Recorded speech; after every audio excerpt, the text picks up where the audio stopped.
प्रिय छात्रों, सुप्रभातम। आज 9वीं कक्षा के हिंदी विषय में आप सभी लोगों का स्वागत है। आप देखेंगे कि हिंदी विषय के में संस्कृत खंड अर्थात आपको जो संस्कृत खंड भी पढ़ने हैं, हिंदी विषय के अंतर्गत अनिवार्य संस्कृत के रूप में संस्कृत खंड जो आपके पाठ्यपुस्तक में निर्धारित है, उसमें चतुर्थ पाठ सुभाषितानि, इस पाठ को देखेंगे। चौथे पाठ के रूप में यह सुभाषितानि जो रखा गया है, तो इसे देखेंगे सुभाषितान।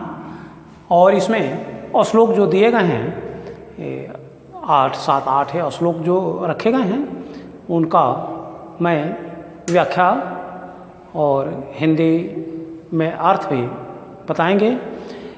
तो आइए और हम शुरू करते हैं। पहला श्लोक कि वर में को गुड़ी पुत्रो नाचा मूर्ख सतैरपि एकश्चंद्रस्तमो हंति न च तारा गणैरपि मनीषिणः सन्ति नाते हितैषिणः हितैषिणः सन्ति नाते मनीषिणः सुहृदं च विद्वान् दुर्लभो नृणां यथौषधं स्वादुहितं च दुर्लभम। तीसरा है कि चक्षुषा मनसा वाचा कर्मणा च चतुर्विधं प्रसादयति यो लोकम तम लोको नो प्रसीदति। और चौथा कि अक्रोधेन जयेत क्रोधम असाधुनाम साधुना जयेत जयेत कदर्जम दानेन सत्ते जयेत सत्येन चा नृतम। और पांचवा कि अकृत्वा पर संतापम गत्वा खल मंदिरम अनुलंघय सताम मार्गम जत स्वल्पमपि तद्बहुं। और छठवां की सत्याधारस तपस्तैलम दयावर्ति क्षमा शिखा अंधकारे प्रविष्टव्य दीपो यत्नेन वार्यताम। और सातवां है कि त्यज्य दुर्जन संसर्गम भज साधु समागमम कुरु पुण्य महोरात्रम अस्मर नित्य अनित्यताम।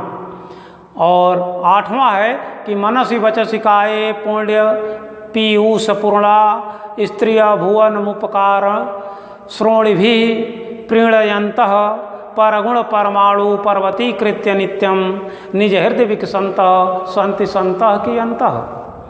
तो आप पहले श्लोकार्थ देखें कि वर में को गुणी पुत्रो न च मूर्ख सतैरपि। वर में को वरम एको, एको एक, वरम श्रेष्ठ, गुणी गुणवान, पुत्रो पुत्र, न च और नहीं, मूर्ख सतैरपि मूर्ख मूर्ख बुद्धिहीन, सतै सौ रपि अपि, अपि अर्थात भी।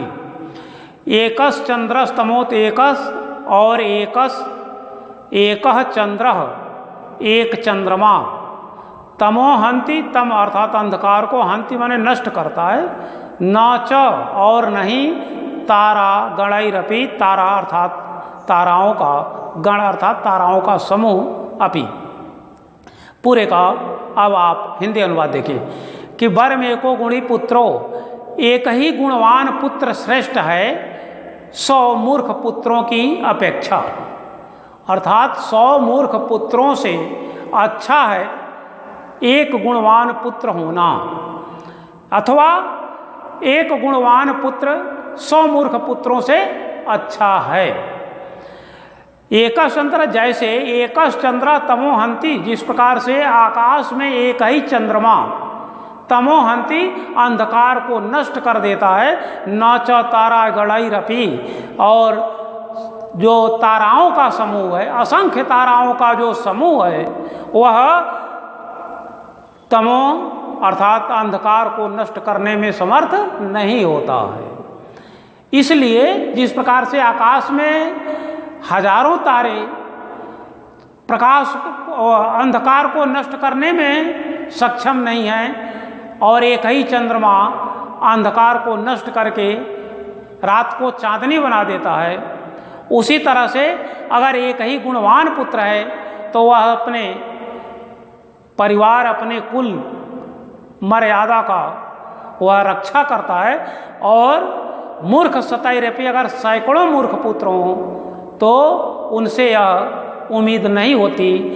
इसीलिए कहा गया है कि एक गुणवान पुत्र अच्छा है 100 मूर्ख पुत्रों की तुलना में।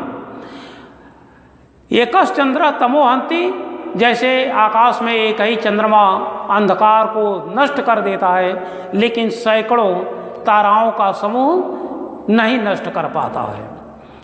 इसलिए एक ही पुत्र हो, लेकिन वह क्या हो, गुणवान हो। 100 मूर्ख पुत्रों की तुलना में एक ही गुणवान पुत्र अच्छा है। जैसे 100 ताराओं की तुलना में एक ही चंद्रमा अंधकार को नष्ट करने में सक्षम होता है। आगे बढ़ा जाए। दूसरा है कि मनीषिणः सन्ति नौते हितैषिणः। मनीषिणः अर्थात विद्वान, विद्वान मनीषिणः विद्वान या बुद्धिमान, सन्ति नौते हितैषिणः, हितैषिणः हित चाहने वाले, विद्वान भी हो और हित चाहने वाला भी हो। हितैषिणः सन्ति नौते मनीषिणः, जो हित चाहने वाला है वह विद्वान नहीं, और जो विद्वान है वह हित चाहने वाला नहीं। सुहृदय च विद्वान दुर्लभो नृणाम। इस प्रकार से सुहृद भी हो और विद्वान भी हो, अर्थात हित चाहने वाला भी हो और विद्वान भी हो, ऐसा इस संसार में मनुष्यों के लिए बहुत ही दुर्लभ है।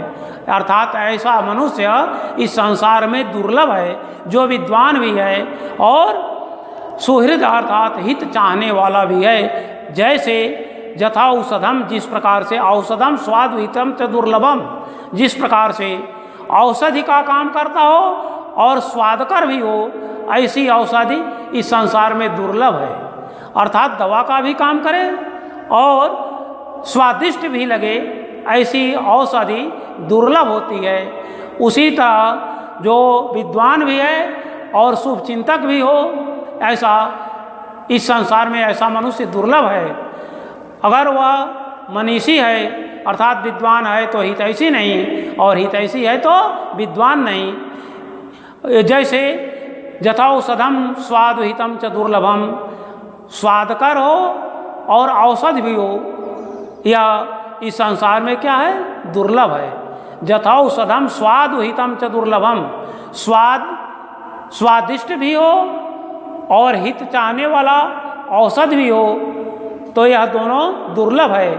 अर्थात औषधि सदैव कड़ुआ होता है, लेकिन वह लाभकर होता है, वह स्वादकर नहीं होता।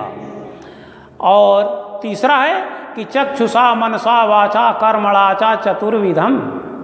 चक्षुषा, चक्षु से, मनसा मन से, वाचा वाणी से, कर्मणा कर्म से, चतुर्विधम इन चारों प्रकार से, चक्षुषा मनसा वाचा कर्मणा च चतुर्विधम, चारों अर्थात चक्षुषा से तात्पर्य है नेत्र से, आँख से, और मनसा मन से, वाचा वाणी से, कर्मणा कर्म से, इन चारों प्रकार से प्रसादयति जो लोकम, जो इस संसार को प्रसन्नचित रखता है, प्रसादित प्रसन्नचित रखता है, तम लोकोनु प्रसिद्धति, उसे यह संसार भी प्रसन्नचित करता है, प्रसन्न करता है। प्रसिद्धति प्रसन्न करता है, अर्थात जो अपने नेत्रों से, मन से, वाचा वाणी से और कर्म से, अर्थात जिसको कहा गया है देखना,